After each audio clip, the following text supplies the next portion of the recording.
Do you want to build a custom airplane? Here's 10 tips to help you improve your LEGO airplane design. Here's my favorite airplane, the P-51 Mustang. Try to follow the design that one brick equals 1 foot.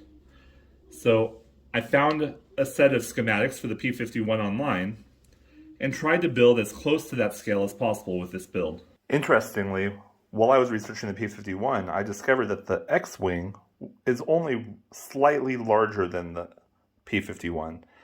And so of course I had to try and match the wingspan width between the two to get it to fit better. For the next tip, the engine compartment, I added some chrome flare to be able to show the exhaust on each side, as well as keeping the dark on top. And for the belly, I used a bunch of inverted wedges to give it a smooth belly line. And I didn't have a single tail wheel for the tail dragger, so I put a little double wheel off of one of the wheelchair parts. On each wing, I used the snot technique of building with actual brick-built wings coming out the sides. So if you look here, down the center, I was able to put brackets in to give me a good solid mounting surface. And because I want the wings to be extra solid, I did a bracket down the entire length of the wing, so that once it snaps on, you don't have to worry about it coming off. And the wing itself is just standard 1x bricks that I gave it kind of that inverted wedge, bringing it into the center. If you look here at the front where the machine guns are, this is a 1x1 inverted with a rod stuck into it, and then I just took the cylinders over the top of it. For the tail, I wanted to do a brick-built tail as well because the P-51 has a really fat, thick tail profile.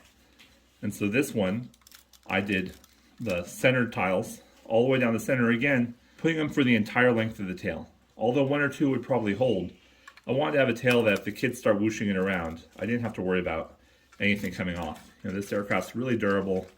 You can shake it. For the landing gear, I wanted to be able to have removable landing gear so that if we wanted to set this up in some sort of display where it's actually in flight, the landing gear would look like it's completely retracted. Because unfortunately with the thickness of the wing, you know, there's just no way to get that big of a landing gear inside the wing. But when it's landed, I wanted the landing gear to look like it had the landing gear deployed with some bricks sticking around the outside to show like a brick wall.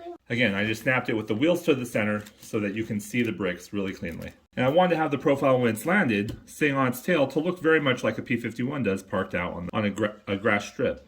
For the cockpit, because the P-51 has such a simple cockpit design, I wanted to get a good clean bubble dome, and so I found one of these domes that comes off the LEGO City stunt jets, and inside the cockpit just did a real basic seat assembly. I didn't put a stick in, I probably should have, but I wanted to give it just a really comfortable cockpit to be able to stick the pilot in real easily with the ability to close the dome over his head and give that profile. As you look at this aircraft, it's a clean, simple build that I really enjoy doing, and it's a great addition to my little fleet of spaceships and jets. I hope this helps you improve your airplane building techniques. Please subscribe for more fun videos.